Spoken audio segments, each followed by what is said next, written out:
I'm sitting down on Club Elevate with a Bulgarian-born, American-raised, now Berlin-based artist who's currently out here touring in Australia. Known for connecting with people not only through his music but through humour, especially across his videos and visual content. His approach has helped him build a distinct voice within modern dance music culture and continues to push the narrative of bringing the fun back to techno.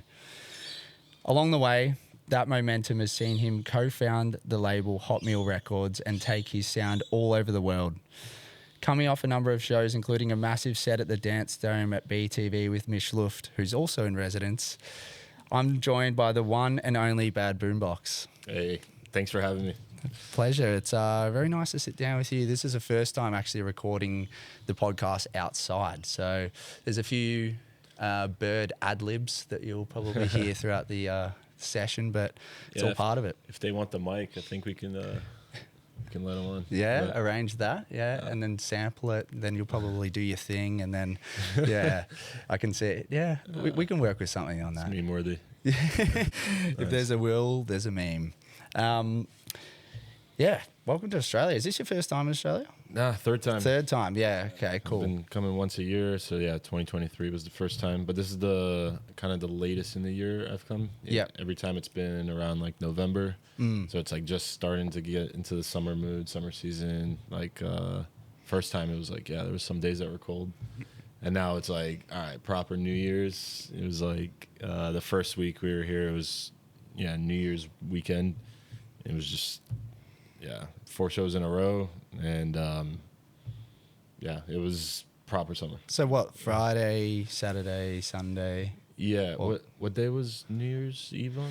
Was it a Sunday or a Don't Monday? ask me that question. Once it hits like that period, I don't. Yeah, like days. I go by kind of dates rather than days. Like I don't know. Like it's hard to. It was the holidays, but everyone was celebrating. It was like every day, especially the two bigger festivals, Lost Paradise and BTV. It was like I think they were running for 3-4 days, and by the last day, everyone was like, "All right, final send, let's go." How did you find Lost Paradise? It was sick. It was a really nice vibe. We drove in from Sydney because the day before we were in Gold Coast, so it kind of it was like an easy travel. And I mean, I haven't spent much time outside of the cities in Australia, so like the further we drove to the festivals, it just like started. I was like, "Whoa, are we in like Jurassic Park right now?" Yeah, true. We take it for granted here. Like every time there's, one of you international artists out here, and particularly, the festivals are often out of the cities, and going through like the countryside, it's like kangaroos and like all of that stuff, and we take it for granted because they're just part of life here. But everyone comes over here, the first thing they always say is like, where are the spiders, where are the snakes? And like Bailey Ibbs, for example, always like he checks underneath the toilet seat and stuff every time he like sits down, like proper. It's a thing. That's what we're doing, but like surprisingly we've been here almost 2 weeks and still no spider. Okay. Like, I was kind of looking forward because like last year when we arrived, Melbourne was the first stop. And I guess in the Airbnb we were at, like no one had been there for maybe a few weeks. And first thing we see, just big old. No, it was a whitetail. Oh, poisonous. Yeah, it was. Michlef was like he was trying to capture it just to bring it outside, and it just like that thing teleports. It like teleported onto his hand. It was like, oh fuck. So not scared of spiders. I'm terrified. There was a small, first time in this house, small huntsman in our room last night. And I had the task of trying to get rid of it, and it was terrifying. I just have arachnophobia. Like I'm not scared of snakes. I'm pretty good with like all other animals, but spiders. I got bitten when I was a kid, like when I was really, really young, and I think that's probably just like part of the trauma, I guess. What kind of spider? Unsure. I was asleep and woke up, and then there's actually a mark on the end of my thumb there. Yeah, still got it. Yeah, still got a scar. So, I'm the same way. Like something happened. Like when I was a kid, I wanted to be Spider-Man, and it just like I was playing with every kind of spider, and then I don't know. I just like wasn't scared of them. And then one day I think I was like messing around with like a wolf spider, and it bit me, and it was like, I mean, it's just like a very intense. It's like getting like just shocked, like kind of little electricity. And then I don't know. After that, I was just like kind of they like kind of start freaking me out, but also like I find them really interesting still. So when we saw Huntsman last year, it was like I was just there like looking at it, and you know you see its eyes and it's looking at you. It's like, oh, it's cool. It gives me the heebie-jeebies. Yeah, but I understand what you're saying. I used to love going to the museum, and you go to the spider section, and like they're behind glass, so it's all good. But like that's like my favorite section, just because I know that like they're there and I'm here, but I get to look at them. Anyway, you touched on yourself as a kid wanting to be Spider-Man. I want to wind it back. I usually start the chat with like how it all started for each artist in terms of their exposure to music. So my understanding is, you know, obviously you're born in Bulgaria, but where did it all start for you musically? Not necessarily dance music. What were you exposed to initially? Yeah, I think I have like a big mix of influences from just like moving around a lot as a kid. Like, I was born in Bulgaria. My whole family's from Bulgaria, and then we moved to the U.S. when I was a kid, and so yeah, it was already like two really different cultures, and like just based on like what you hear on the radio and what you hear outside. But yeah, it was kind of there was always like music in the house. Like my dad always had these like cassette tapes with like dance like mega mix or like mixtapes and stuff, like just collecting them over the years. I would always like chuck those on. And what sort of tunes? Like, I mean, from the tapes, it was a lot of stuff from late 80s, early 90s. A lot of Eurodance, like classic, like European, just house, pop house, like. Going into like French house, and then when I was a kid, there were some really influential albums right around that time, like late 90s, early 2000s, that were just like absolutely mind blowing. That still, when I listen to them, like Daft Punk Discovery is just like always just goosebumps, So, but yeah, so it's coming from Bulgaria. There's like the music there is like totally different, but also. Just from moving a lot, there was a lot of, I think I'm lucky in that, is that I always saw like how the different musical cultures kind of related to each other.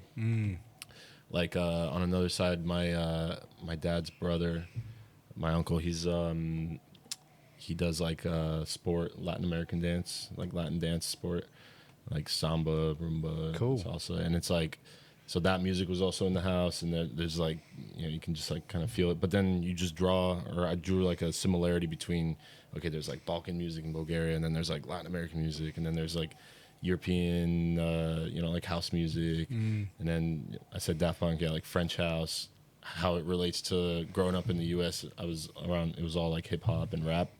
But I feel like especially like French house and like hip hop are like kind of the same. They're like the sampling techniques and like the drive in which they were created from. Like it was, so yeah, I was always just consuming, and then I guess just formed kind of patterns around that. Yeah, it was just a lot of music in the house. Yeah, I mean, like you spoke on it there, like so many different influences. I think that probably shines through to your journey as like a producer yourself. You make like, you draw so much from, even looking back at some of your videos, you'll pick up like the most random sample, then, lay it over.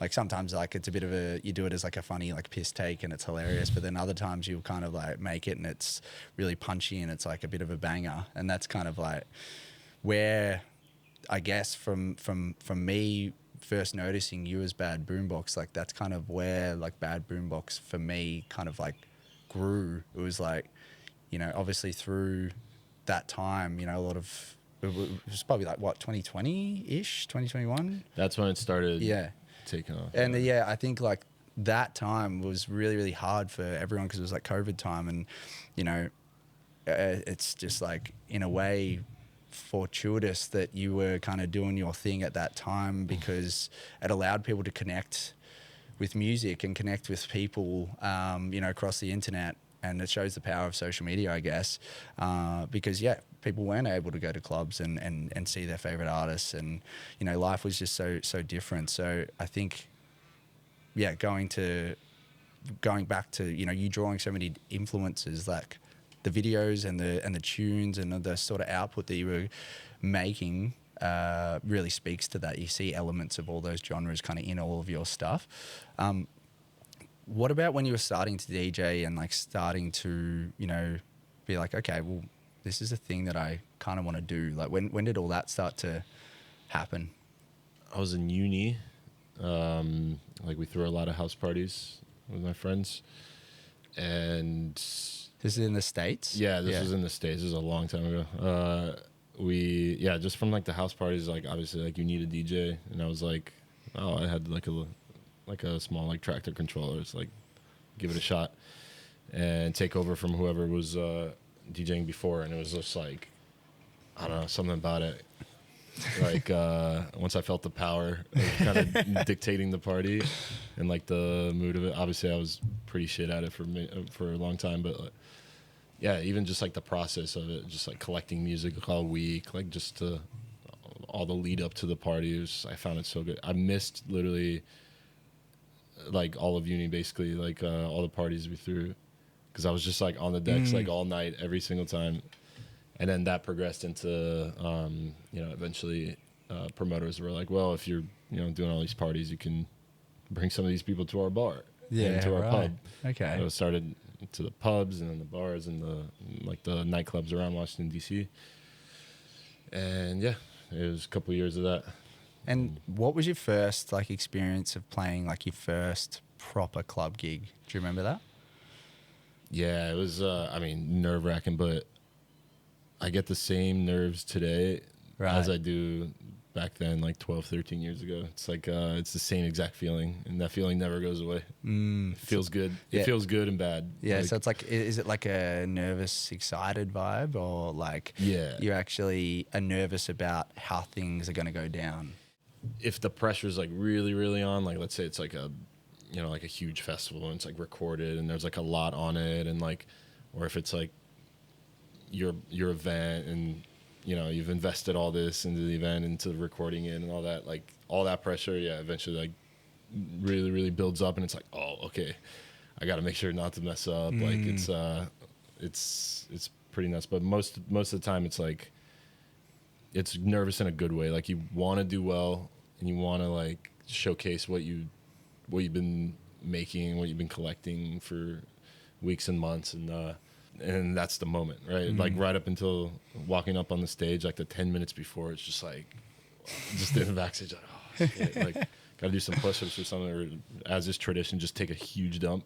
It's like, was that the same at BTV? Because that was a fairly big gig. Like there was a lot of people there. Yeah. I was like, I had pretty bad DJ flu for that day because it was just like the fourth show in a row, and we had traveled all the way from Berlin, so yeah, going up to the stage, I was like, oh, if I'm sick, I need to like perform. There's all this pressure, and then we'd see into the crowd. It's like, at some point the brain breaks. I can't even see how many people it is. It's like 10, 20,000 maybe. Like, yeah, a lot of people at the Dance Dome. So yeah, the backstage, had to spend some time in the toilet, but there's a lot of demountables there, so there's plenty of room. Yeah, it's good. I want to talk to you a bit more about like the fruition of Bad Boombox as the project.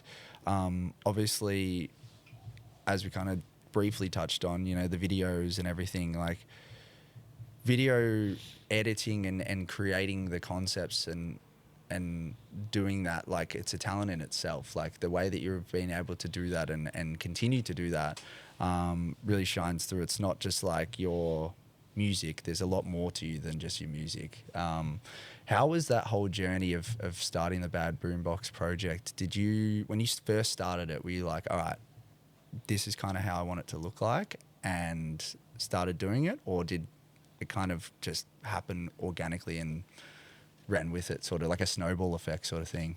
Yeah, I mean, the number one thing is always just like, if you have an idea, just start. Like I stumbled up the whole way, like just falling up the stairs basically, like and 99% of artists will also like tell you the same, like unless it's like someone who's already been very successful and has done it for a long time, who are like starting like a new alias that's like very like hyper curated and all that. That's a very, very small exception.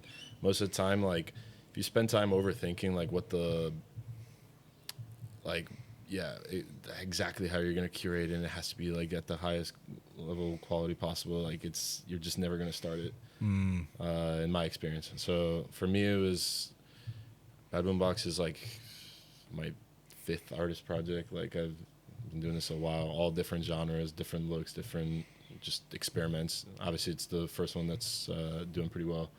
So, but the idea for that one came like around 2018, 2019, and like right at 2019. I'd made a lot of music at that point and was always like kind of changing genres and styles, and I like really wanted to showcase it, but obviously I didn't have a platform or a voice. So with nothing on the line at that point, I'm just like a graphic designer that was like traveling around. There was nothing on the line. I didn't know this was gonna be the one. So I was just like, all right, there's this new platform back then called TikTok. I was like, let me just upload some bullshit on there and just. And I made quick, and then some of it started doing some numbers. I was like, wait, people like this? Like what? TikTok's a crazy world. Yeah, and then COVID started, and then especially then, the one thing I wanted was to get my music out, get people to hear it, and to play gigs. Obviously, none of that was happening for 1 or 2 years during COVID when everything was closed. So like, the only thing I could do was just in my room with my green screen, just like. All right, I'm just gonna record some DJ sets, make some memes, like whatever I can do, as long as I'm just like making something every day, then I feel good. And yeah, so I'd either be making tracks or just making some videos for TikTok, and never know what was gonna work.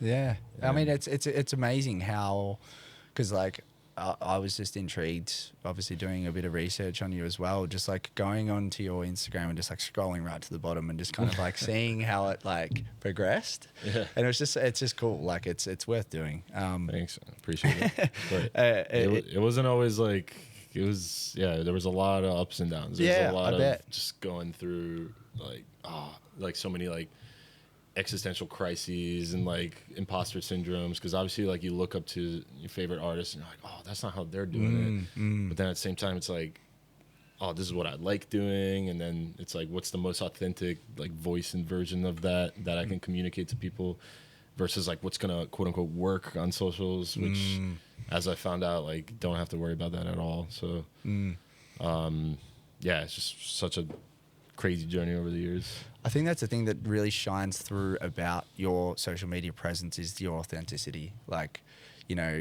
you're a type of guy, like straight away I knew that you'd be great to interview on the podcast, because you can just, it shines through. Like you take your artist life seriously, but also not seriously at the same time. You know what I mean? Like you come across like approachable and like, kind of just enjoying it for what it is and enjoying the ride and kind of like taking the piss a little bit. And like people love that, especially during that period in COVID where like shit was pretty bleak, So I think you're able to, bring a lot of joy to a lot of people's lives. And I think that's kind of, just continued over the journey, which has been cool. How did you find the process of when you've actually, being a producer of music as well as doing all of these videos, sending your music to labels, you've spoken about music being really serious, and how did you find the process of trying to get labels to take your music seriously? Yeah, that was an impossible task that I still never really figured out. It was like, it's one of those things that like, yeah, it either works, and if it doesn't work, you just do it, run it yourself, because you have all the resources available possible. For me, it was like, for some people it's really clear, and sometimes I'm very envious of those producers that just like from the beginning they just know their sound and they just do it really well, and there's like such a good consistency in their sound that it's attractive to certain labels, because they can like pinpoint exactly like, oh, this is this type of project, we can put our resources behind this, and this is how it's going to work. It's very just point A to point B. And yeah, I mean, industry-wise, that works. For me, like what we talked about earlier, like, yeah, I came from so many different influences and just like musical ADHD. Like one day I'm feeling you know, Balkan. Another day I'm feeling like techno. Like it just doesn't. I don't know. Just these kinds of constraints that I could never. I always like find a way to like get in my own way sometimes musically. So it's like, yeah, it just never really fit into anything. And the more I would send stuff out, especially in the beginning when I was like starting out, it was like always, there was a couple labels I was obsessed with. I loved their branding and direction and like their general vibe. And I was always like, oh, it's my, you know, just New Year's resolutions, write it up on the wall and like cross it out when I get there. Like, just want to release on these labels. I want to release on these labels. And yeah, it was just never working because it never really fit exactly the, what they were going for. And as I found out, now that I own a label, it's like most of it, like you can't take any of it personally because most of it is just like it's very subjective on what the people that run the label like. And you can't get inside their head. You're not them. You're just you. You just got to do you. And if you're doing you and it's not fitting exactly on their platform, then like you got to put it out. You got to figure it out. You know, if you don't have funds, like I didn't, like you just post it and you make tons of content, like telling your story like around it. And so I was doing that for a while because like none of my music fit anywhere and I couldn't get anyone to believe in it. So it was like, all right, well, and this was in an era too, like it's like early 2020s, like when, especially I moved to Berlin. In Berlin, there was like this like very like serious, ominous kind of dark vibe to everything. It was just like I found it so just boring and like pretentious. So it was like, all right, let's kind of take the piss, but like, you know, make something real, build something like that can really inspire people. Just have fun again, like it was, you know, 10, 20 years ago, and take musical risks and like be inspired to like try out new sounds that may or may not be deemed ridiculous by the techno house community. So yeah, got some friends together. We released some fun music, some all different types that like all kind of had a very similar vibe, and yeah, built it from there. It was I felt like it was my only option. It's like that's what we could do. Like I'll put it on myself, and then I want to bring in people that could also struggle with that and want to get their similar message out. You touched on it there, Berlin. Like it is a very, you know, serious place traditionally, and has been, probably still is, to an extent. At what point in Bad Boombox project did you move to Berlin? Is probably my question. So late 2010s, I was like, I didn't really know what I was doing. I was living in LA and just like hated it, and like wanted to travel around. And so I was going to travel around for a few months, like just like kind of backpack. And then that turned into like just 2 years, like living from a backpack, like hosteling around, but just going to a lot of shows and parties, trying to just reconnect with like dance music and why I like dance music. So Berlin's kind of, at least to me, it's kind of like Rome, like all roads lead back to Berlin. Like there was all, like a lot of the labels are based there, the industry, so many projects come from there. And so yeah, as I was traveling around, I kept always visiting, and I tried to live there before COVID for a bit, and that's when I was like, all right, I'm gonna start this Bad Boombox thing here. So it was actually started in Berlin, and that's where I met my business partner at a bar there. I was like, yo, where can I want to like DJ again. I haven't DJed in a while. Like I'm gonna have practice, and he like took me to like a Pirate Studios there, and we like kind of just built it from there. And then COVID happened. I had to go back to the U.S. because everything was crazy. And as soon as it started easing up a little bit, I'm like, all right, I'm going to Europe. You have to kind of go, in my opinion, go where you're treated best, whether that's a metaphor or it should be taken literally. My kind of music and my, not even like the musical genre, like my like where I found, when I saw my community, where my community would be, was there. Okay, cool. So it was like, it was like an inevitability that I would end up there, or at least in Europe. Yeah, because it's interesting because, I mean, I don't live in Berlin, but, you know, from the outside in, it's like, you know, Berlin is just like, it's just like techno and house, you know, but there's so many more clubs and so many spots and so many different communities that like, are there, but you've just, obviously got to be there and find them and find your people. It's about the people, at the end of the day. And that's where I kind of saw, like, oh, my people are here. These are the ones that understand at least what I'm trying to do. And, like, as soon as I went there, everything kind of, like, felt really natural, and I could, like, instantly connect with whatever. But it was also, there's, like, little hotspots, like, around Europe. Like, Amsterdam is amazing. Like, that's, like, every time I go there, everyone just, I feel like everyone understands me on a deep level, like, exactly, like, what I'm trying to do with my music. London, Paris, and Madrid, and, So, but, communities out there, so I had to just commit, burn the boats, like, just go with the backpack and go for it. Get amongst it. And you spoke about, like, Amsterdam and the way that they interpret your music and are able to kind of see you in a way. What's it like coming out here? Yeah, Australia as well. Well, it's just like, I didn't say it because it was geographically on the other side of the world that you guys are, so I can only afford to come once a year. But we noticed right when we started Hot Meal, it was also all this, like, crazy new music was coming from here. It seemed like inadvertently every track that we were signing happened to be an Australian producer. And we'd sign something new and be like, wow, this is crazy. Why am I getting Australia vibes from this? And then we look it up. Oh yeah, Melbourne based. True. Yeah. Everyone's from here. So when it finally came time to do the first tour, it was like a just crazy, like, right from the first second. It felt really, really good to be here. Everyone was so welcoming. So, and you spoke about it there, Hot Meal, the label, and I guess crew you formed. What was, like, the ethos of starting all of that? It seems very, community based in terms of your approach to things. It's basically a collective that I wanted to build, like a group of friends, and that we all had like similar interests in music. We all make kind of different music, but it all comes together and works really well together for some reason. A couple weeks ago, we did a party in Berlin that was like we ended it with like a B5B for like, what was it, 5 or 6 hours? Yeah. And who was in it? Mishluft, Ali Lishman had already come back to Australia, Miha, Gusted, our new guy, and Yana Zielinski. Wow. And yeah, it was it just track for track?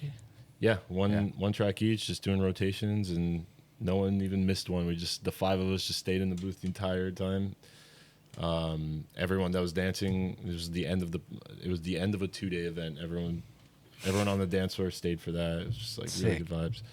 And that was basically for years like what I was trying to build. Like this kind of dynamic with like really fun people, and just kind of like a bit rebelling against the system that was already in place, especially in Berlin. A bit of this kind of creative, playful energy that people can just be free to make whatever they want to make and put out whatever they want to put out. There's no like strict boundaries on whatever we do at Hot Meal. Even in the office now, the company's growing. We have new employees, but it's like things are very loose, like very like it allows people to have the space to be creative. And I want to definitely continue that into this year. We're looking at some crazy new shit. That's exciting. Well, I mean, we've got a Hot Meal takeover on this Sunday coming up just up the road at Collingwood Yards. So that'll be fun. You spoke about, I guess, doing your thing as a group and being able to like, take it to new spots and everything. Yourself you mentioned it right at the start, you played 4 shows in, a blink of an eye pretty much. How do you go with the whole touring DJ life? Like, it has to take it out of you. I mean, you had the flu, you had DJ flu. How do you find the whole balance with everything? Because you're obviously doing your music stuff in terms of productions, you're doing the label stuff, you're doing visual. I don't know how much involved you are with the visual side of things these days on your platforms, but you're spinning a lot of plates, as well as your own personal stuff and relationships and everything else that comes with life. Like, how do you go with the balance? Well, step one, just like had to just remove person from everything. Like, I'm just like fully become Bad Boombox. Like just like this is all I do. It's all I think about day and night, 7 days a week. Like I just love it. Really? And so when it comes to touring, like yeah, the travel part sucks. Like sometimes you don't sleep and you have to like sleep on the airplane. But then when you get there and it's like you're there for the people and they're like welcoming you and they want to like listen to the music and you get to have fun together, it all just goes away. It's the most fun thing ever. It's the best. And like the longer ones even better. Like when you just going from no sleep into like an all night long set, like a 6-hour set, it's like I don't know, I fucking live for that. I love it. So yeah, Putting your body through it, but just yeah, it's like have I aged 20 years in the last 2? Yeah, but it's can it go on forever? I'll probably adapt the doing like a few less shows because my number one is I love making music and I want to have the mental space to make music, and it's hard like during the week. Like if you're touring all weekend, you usually get home on like a Sunday night or Monday night, and then you start to feel normal by like Wednesday, and then Thursday's a prep day, and then back on the road on Friday. Yeah, it's so you busy. basically just have one day, and then when you go to the studio with all that pressure to just, all right, I have all these ideas, I have to make them now. Yeah. And it's like one day, and you're just sitting there, and the clock's ticking. You're like, why aren't the ideas coming? Like you need to. Creativity comes from, at least for me, it's like just from like being bored, not knowing what to do, and just the not being overstimulated. You're just like sitting there fiddling with something, and it just it comes. But that takes a lot of time.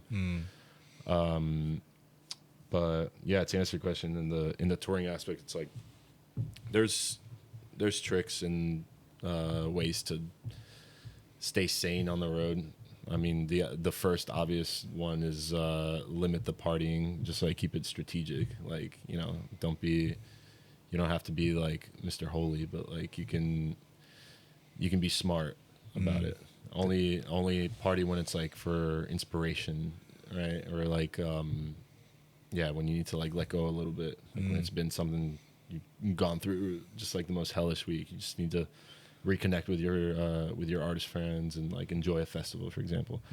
But yeah, every time it takes a little bit out, and if you need to be like fresh to get back in the studio and like come up with ideas, then that's just like drain that like your neurochemistry is not, when it's not in line, then it's a lot of time, unless you're a musical genius, like a lot of time, like it's gonna lead to some dog shit ideas. So the travel stuff gets easier. Like when you first start, that's the hardest. Like you have to stay at shit hotels and get the worst flights at 6 a.m. But then it gets a little better. Then it's like, the more you grow, the more choice you have, and like your, for example, like your set time, like you can play like a bit more when it makes sense for you, and therefore the flight before that could be a little bit easier. You can take a direct flight instead of 2, and things like that. But all that stuff at the end of the day doesn't really matter, as long as you just gotta love it. If you don't love it, then it's gonna like burn you out. Yeah, totally. Because looking from the outside in, like looking at a touring DJ, like that's the main thing that kind of crosses my mind in terms of like what would be hard is like the burnout, and probably also being away from home or friends and the sacrifices you've got to make there. They're kind of like two of the main things. But as you alluded to there, like the shit that you love is the music and connecting with people through that, and being able to share music with you might have had no sleep and you rock up and there's beyond the valley there's 20,000 people there at the stage. Like then you're like, oh, okay, this is why we do it. Yeah. What you alluded to the fact that Bad Boombox is now you, and that has become you. If I was to wind back and go, who's the not Bad Boombox? Like who's the Jackie? What's a non-Bad Boombox week look like for you? That's a really good question, because like lately I've been questioning that too. Like because it's all I've been doing like the last couple of years, it's like it kind of, it sounds sad, but it's not. It's like for me when I say this, it's like I'm like kind of stoked by it, but yeah, it's like have I taken a holiday? No. Do I see family once a year? You know, personal relationships? No. You know, even hobbies, like I don't know, I tried to learn how to ski like 2 weeks ago just for the first time, but Sick. that was it. Where was it? Just south of Germany. Nice. It's nice this time of year. How did you go? I just fell a lot. Still bruised like on the side a little bit, but you know, I thought YouTube would be more helpful than, you know, getting an instructor. Yeah. Point is, like, it's been a long time since I've like kind of like just been me. But again, that's like for me, I'm kind of stoked to say that because it's like I know I'm like really committed. I just love it. Yeah, all in.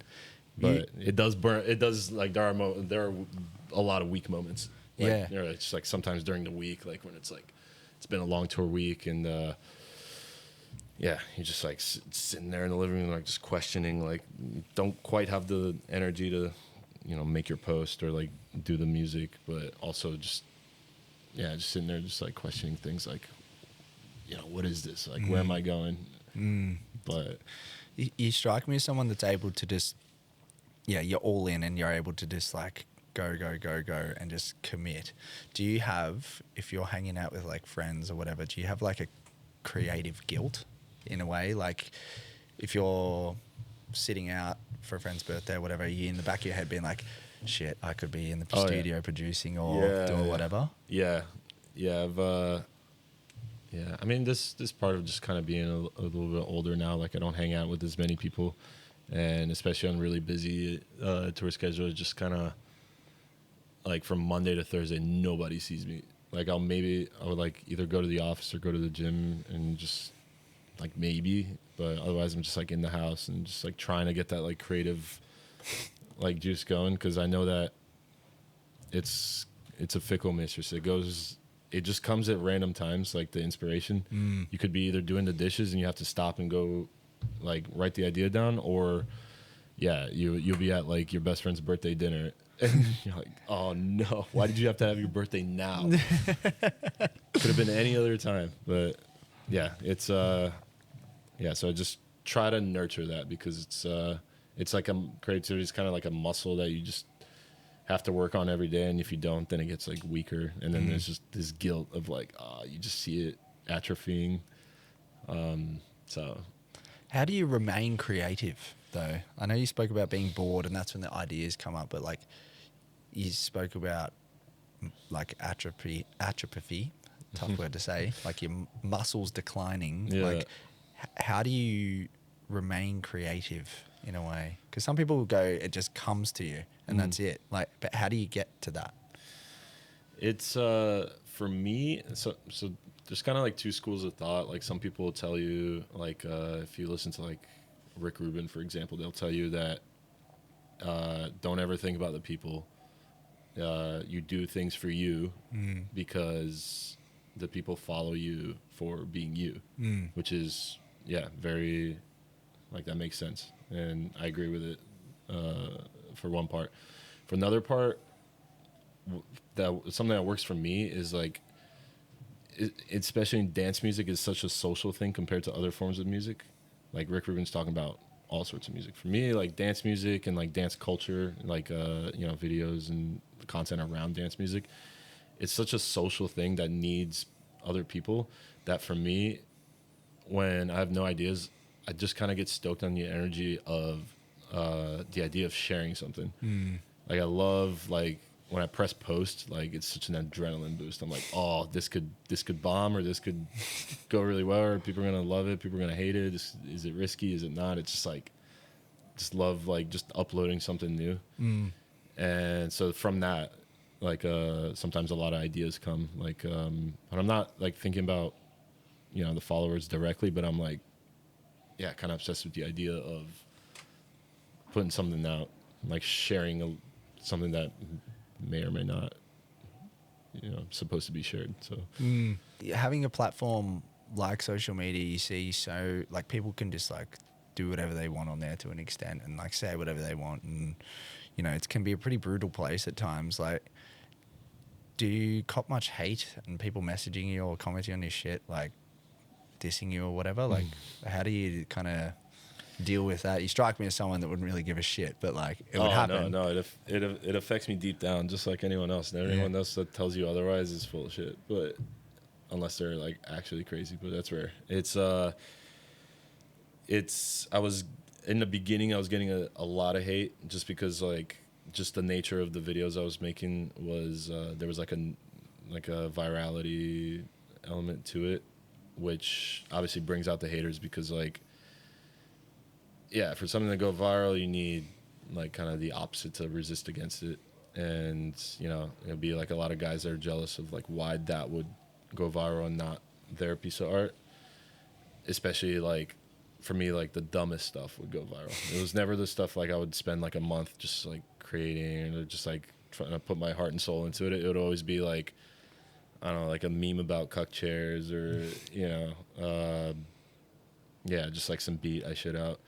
And so then, yeah, when it goes viral, it spread, you know, with the algorithm, it goes kind of in levels, like it goes more and more and more, it hits the mainstream. And once it hits like a certain point, like a threshold of being into the mainstream a little bit, you're going to get the people that just don't know my project at all and who I am and like don't know my community at all. They're just like random. They're going to be like, oh, you know, they got something to say.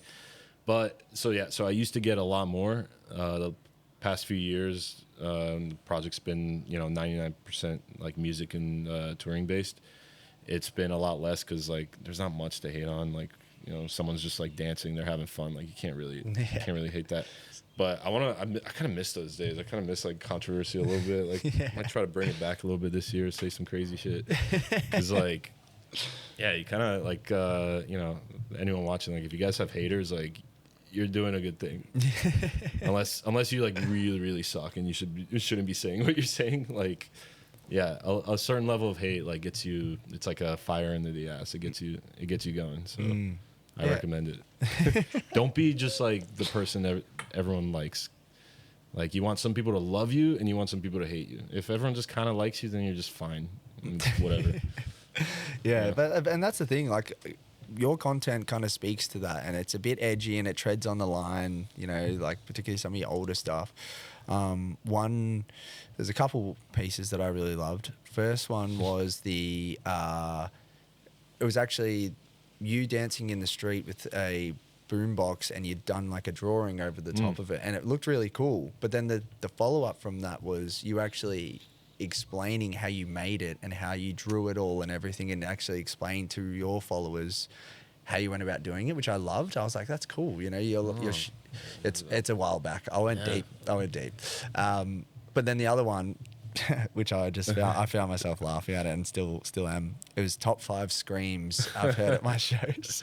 Yeah. It's so good. My favorite one personally is the basketball court, which is the whistling. Yeah, it literally sounded like that. Yeah. But like to think, you know, that in itself, to liken it to something so far removed from what it actually is, but for it to actually sound like it when you're listening back to it, you're like, it just got me. I was just like, that's quality. That one was good. That one had a lot of help from my friend Alberto. Shout out Alberto. Shout out Alberto. Yeah, he's got some good ideas. Yeah, I mean, yeah, just making connections and the things like in dance, like there are those things that are just ready for the taking. Like you just have to like poke fun at it because I mean, all in all, like at the end of the day, like dance music, it's like it's not that deep. Like we're, you know, it's just like people taking drugs and just like dancing and like having fun. Like it's supposed to be fun, so you know the content and the artist project should kind of it doesn't have to go full clown mode, but it should always like be a little light. A little light, yeah. And the funny thing is, like when I first saw the like thumbnail to that, my first initial interpretation was like, oh, this guy's like talking about like the best like reactions and stuff that he's got from his music. But then when I actually dived into it, it aligned with all your previous like meme sort of taking the piss energy. It was just funny because it was just like, oh, that's what he's doing. That's hilarious. You know what I mean? And I think that that's kind of lends weight to taking the piss out of like reaction culture sort of thing in a way as well. So no, you do a really good job of it. And as I said, like the key to it being successful and continuing to be successful is the authenticity. Yeah, you are who you are, and you literally just portray it in every way possible, and it's great. And yeah, it's been such a cool thing to watch, really, you know. I can only imagine what it's been like for you. Like, do you ever get a moment to kind of, you know, in the creative world, we're always kind of going, what's next? What's next? What's next? Do you ever get a moment to like look back and just reflect and enjoy? I should do it more like in the positive light. Like, I'm always like kind of beating myself up and overthinking, but I mean, that's just kind of what works for me. But like from a career perspective, you should be doing like every 3 months you should kind of like assess like how the year's going. Every 6 months do like a hard audit. A spring clean. Yeah, or like once a year. But like once a year is like the absolute minimum you should be doing. Like once a year, see if the brand you're building is like headed in the right direction. See if like everything is, the story you're telling is lining up, and like adjust accordingly. Like you're always free to adjust. You don't have to stick to a certain thing that you said once. You know, see what's working for you, and if you're expressing yourself, because you evolve over time. So should your music. So should the way you tell the story around the music in the shows. So yeah, you have to like reflect and then also see like how, yeah, is the story being told? Because there's always a better way to do it. You have to like just kind of find what works the most authentically for you, and that's what I'm doing. So now I got this is my second time doing this. Like January is just off. Like we have one last show in January, and then just have a month off. Yeah, okay. And that month off is like when, yeah, potential existential crises come in, but like, you know, in like a good way, where you can just kind of reinvent a little bit, and you know, the music catalog has been building up that hasn't been released, kind of see if there's a better way to tell that story. See what's to come. It's like really, really exciting to be able to do that. The hard audit. I love that. Speaking of hard beach. Explain that. What is hard beach? Yeah, it just kind of came from a meme, like kind of everything else, or at least the title for it. But deep down, it's always this like story I've been trying to tell that I've never quite. I'm not a very eloquent or verbose, but I've been trying to like just verbalize this like kind of feeling from a young age of been going. There's always like beach nightlife that kind of is just always around. There's just like a midsummer night kind of feeling that's like, yeah, when you're out with your mates and like, yeah, you're going to clubs or bars or something, or just like you're just hearing or feeling dance music kind of in the distant background, but you're like a beach club sort of. Yeah, energy, beach club. It's not like a specific setting or anything. It's just like this like kind of esoteric like just feeling of being in that kind of environment. There's something heightened, like it's just like feeling I've been like trying to tell that comes with just like a little bit more energy, a bit faster tempo. That's why I called it like hard beach. Hard beach. It's everything that's kind of associated with that. These kinds of like smooth melodies with like, you know, lighthearted kind of mood and energy into the music. And yeah, it's this feeling that I just try to kind of put a name on it, just because it's like what I'm feeling. And when I saw like people kind of responded to it, I'm like, okay, we can build a party around this. We can build a you know, some like content around it, just so I can like further tell like what I'm trying to say. Yeah. And a lot of my music, most of my music is kind of always, I try to like put myself in that feeling like whenever I make something. Yeah, so this year definitely gonna expand on that a little bit, because we did a party in Amsterdam. That was just me, and actually Ollie Lishman joined for that as well. It was like a all night long in the middle of the summer in Amsterdam. We took over Paradiso, which is like a legendary venue there, and you know, shout out to everyone there, because we convinced people to come to a club in the middle of the summer where there's like so many good open airs, and we just like did it at a club because we had control over the venue where we set up all these like beach umbrellas and like foliage and like really cool lights we built. We had like a really amazing lighting director built this like huge sun that was like on a rope. It was like descending and ascending, going up and down and like changing colors based on Sick. like the mood of the music. And yeah, it was like most of the time it was like this huge orange glowing ball. It was like literally the size of like a house. Like it was crazy. And yeah, it worked really well. Everyone that was there was like, okay, this could be just do it more, you know, ship it out to some more places. So from my side, definitely gonna do that. More hard beach in 26. More hard beach. I just love the term like hard beach. It's just like, yeah, it's just it's a funny. bit memey because like everyone It's kind like of a like juxtaposition almost. yeah, like yeah. Everyone adds hard to stuff. Everything, yeah. Yeah. Hard bounce, hard techno, hard this, hard that. There was someone that commented something recently on one of my videos. I was playing like a Balkan remix. Like I had like a big like Balkan melody, and someone was like, it was like a hater. They were like what is this restaurant music? Like I want like real proper techno should be like this and that.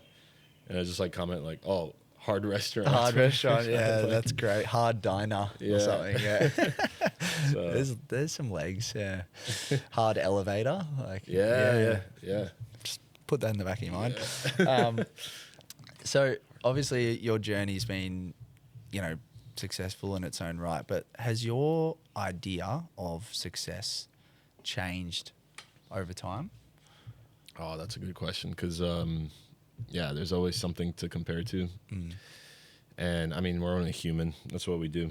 Like you always want to get to the next thing, but yeah, you should always take a moment and see like what you have achieved so far and where you are. Because I mean, like where I am right now, like I'm chilling, I'm a chill guy. I'm like I like you know, I like doing this a lot as a job, and I get to go to all these cool places like all around the world and like play my music and dance with people.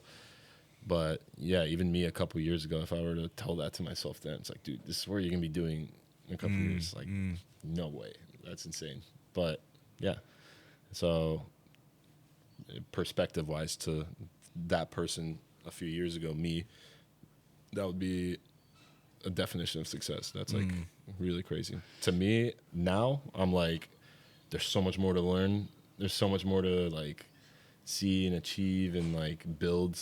Like I'm always like, all right, what's the next thing? What's like, how can we like grow and like build this more and more? Like, so yeah, it never really ends. But Yeah. Because it's hard. Like that's, as you said, like we are human. We're always kind of like looking forward to that next thing and how can we grow? How can we get better? You know, whether that's music, whether that's as a person, whatever it is. Yeah, it is hard. It's because that question, like I often like think about it from my own perspective. I'm like, you know, no, I've got so much more to do, and like these are the things I want to achieve, and it's like I don't consider myself successful in a way, but like if you look back and reflect at some of your achievements and wind back years before that and said, hey, in 2 years you would have done this, you're like, oh, okay, like maybe there is something there, you know. So it's an interesting kind of thing to think about, I reckon. Probably the most important question of the entire thing is, I hear you're a big duck man. Oh, yeah. I love ducks. It's I think they're really, really funny, cool animals. My grandparents in rural Bulgaria, they always had like every type of animal around, like in cycles. I got to meet them all, Sick. spend time with them, and the ducks were always just so funny. They were just like, like it doesn't make sense why they look like that and why they're just goofy animals, and they're very smart. As I've realized, this was about 10 years ago. I was with my roommates and I was just like really drunk, just like sitting on the couch, just like looking at stuff online. I'm just like an impulse shopper, like just online. And there was this farm. I was living in Los Angeles in an apartment, and there was this farm that was just like, you know, you just order like animals for, if you're a farm, you can order animals for your farm. And drunkenly ordered 2 ducklings, and it tells you. I went back and saw it. Like it tells you like a hatch date. As soon as they hatch, they like send it to you for your farm. But no one ever orders 1, 2. Like it's like you order like a batch to like for your farm. And yeah, I got these 2 ducks, and there were 2 different ones. Like one was a Peking duck, and one was what was it called? Like a runner, not a runner, black something, but it was black and small. And yeah, 2 days later, they came in the mail in my LA apartment. So, and I was like, how do they arrive? yeah, it was just like a box with holes in it. And so I opened it. I'm like, oh no, what have I done? But I took it as a challenge. It's like, all right, these are my children. Yeah. And These are mine. they immediately imprinted. They're like, Mom? Yeah, exactly. That's what they do, right? Yeah. Ducklings. Yeah. So I started, I took care of them. I'd take them to the beach in LA. On beach with the ducks. Yeah. They would always follow me around, like around the streets of like people look at me like I'm crazy, but I love these things. So That's so now epic. it's like, yeah, I got like all these like duck tattoos on me. Might get another one while we're here. Nice. Other kind of, I should probably look into some other birds too, though. The ones up here that are making this noise. These are Yeah. crazy. Oh, they're a bit of a pest. The miners, they shit all over the ground here, which is a little bit annoying. And yeah, we used to have a dog at the premises. With our old housemates, used to eat poor Sneak's food, so it's a bit annoying. But overall, the bird life here is pretty good. Yeah. But ducks are great. I mean, random fact: ducks sleep with one eye open. Really? Yeah. Ah. Imagine that. didn't notice Imagine that. sleeping with one eye open. It'd be so whack. But you'd see some like pretty. Talk about like people talk about spiders like in the night, and like there's this like. I don't know, it's an urban myth as to in your lifetime, like it's like 8 spiders crawl in your mouth when you're Yeah. sleeping or something. Imagine having your eye open and just like seeing what's going on. It'd be nuts. It'd be a bit of a wig out. Like you'd see some, I don't know, it freaks me out a little bit. Like imagine if you see like shit moving in your room, like ghost vibe. Oh yeah, probably. You I know mean, if you're half dreaming, like Yeah. I'm sure. I mean, if you got like sleep paralysis or something, Yeah. like, you know, That's never fun. that's where like I guess like it'd be kind of like hallucinating something moving. But man, the amount of time I've spent in hostels around the world, like if I slept with one eye open, I'd be witnessing some crazy thing, unforgettable, unspeakable things. So, Yeah, totally. Especially backpacking. I mean, you did it for a couple of years, right? Yeah, Like yeah, that's proper. Like I'm doing this. I'm locking in. Like, is that everything on your back, pretty much? Yeah. Yeah. Wow. Yeah, I just had a big. I mean, that's what backpack, backpacking is, smaller obviously. But backpack, like, yeah. But I had my equipment with me too. yeah, 'cause that was what I was kind of getting at. Like, how did you go with everything? Like, that's a Yeah. lot of shit. Just had laptop, million chargers, had a camera, like a 7D, a couple lenses, like my job back then was just like a freelancer, just barely making any money, but I was making a lot of visuals and like lyric videos and stuff like that for like a lot of house and pop artists and Cool. some labels. So yeah, whenever like a gig would come in, like it would be like, hey, we need like a full lyric video in 48 hours. Like, can you do it? So I had to just be able to just Do it at the time. Yeah. in the hostel or wherever I was, bang one out real quick and Get it done. Yeah, there's a lot of equipment and a couple pairs of underwear, and that's all we needed.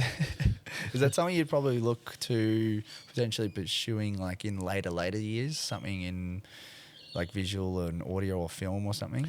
Yeah. I've always been a very visual person. If anything, it might be even more than like the music side. Just like I had a little bit of a film background, and like a lot of my friends work in film, and like friends that are like screenwriters and cinematographers. Like I find that like really fascinating what they do. Long term project. Like I'd love to invest more in film and like try to tell a story that way, because I know I don't know, every time I'm on a film set, it's like so cool. I want to just like, Have you hung out on like a film set before? Yeah, we did like my old job. I had a job in LA. I went to like a couple shootings. Even like one time it was like a small, like really low budget movie for Netflix. Sick. And the set was insane. They had like 6 full trucks just for catering. Really? So yeah, imagine like the equipment. They had to, like, one scene was like shot at this club in Hollywood. They had to, yeah, literally just rig the entire club and like just set up probably 100,000 miles of wire just to get all the cameras and the sound and the equipment and the steady cams. Like, but yeah, I want to do way more of that. A few months ago, we finally shot a music, like a proper music video for one of our tracks. Me and Miha, Track Obsession. We did.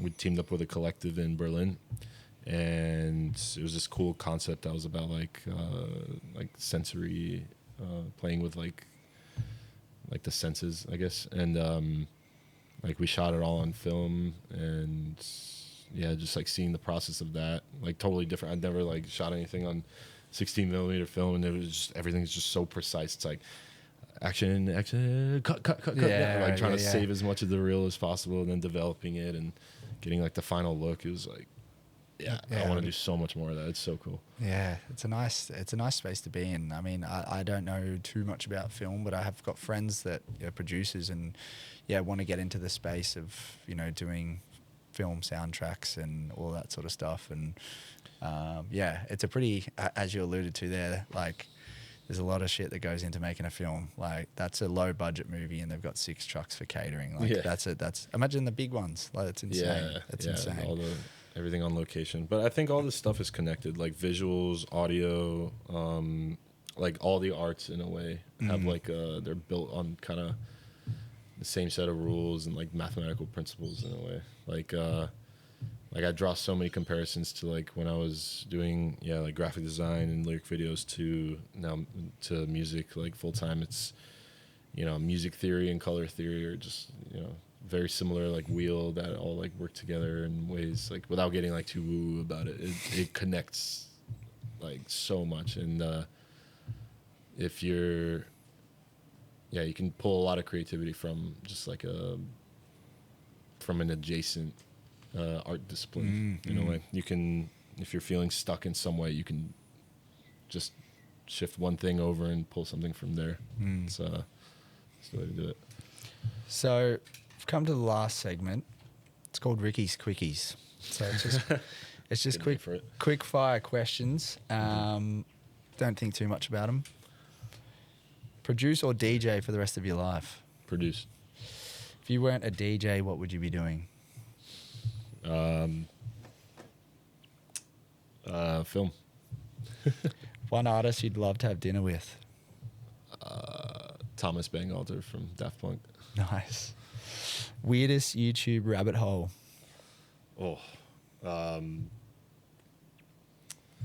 Weirdest one. My YouTube algorithm is absolutely cursed. Hang on. What was I watching last night?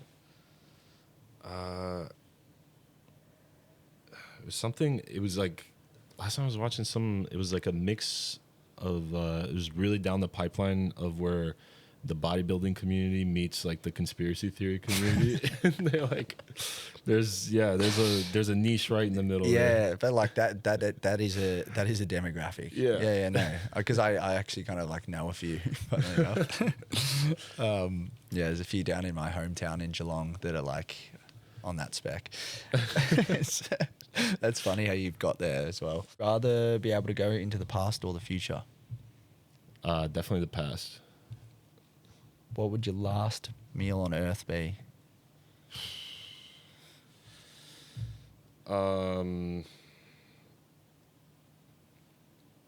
This is for my Bulgarian family. Piece of bread, lutenica, feta cheese.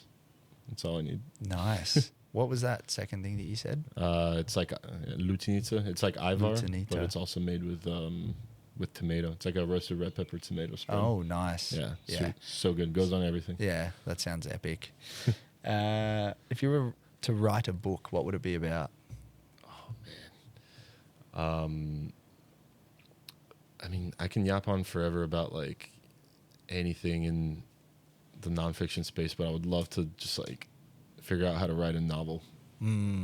Like that would be a really like a cool sci-fi task sort of yeah, novel, it could be sci-fi, it could be yeah, something in the past, but or like some sort of historical fiction, or maybe they can meet in the middle. But yeah, because I used to read so many of those as a kid, and I feel like that's how you like flex your creative muscle. But then yeah, I haven't read like a novel in probably a decade. Speak any language in the world or speak to animals? Speak to animals, 100%. Nice. See, I'm so pro speak to animals, but so many people are I not. think animals are way more interesting. I trust them more than people. Pineapple on pizza, yes or no? It can be good. It can be. It depends what kind of mood you're in, but it definitely makes things sweeter if you're in a sweet mood. If your music was a color, what would it be?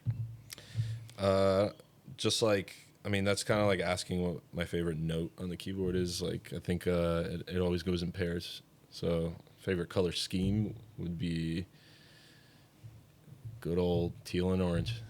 Always works. Most rogue piece of music equipment that you've ever bought?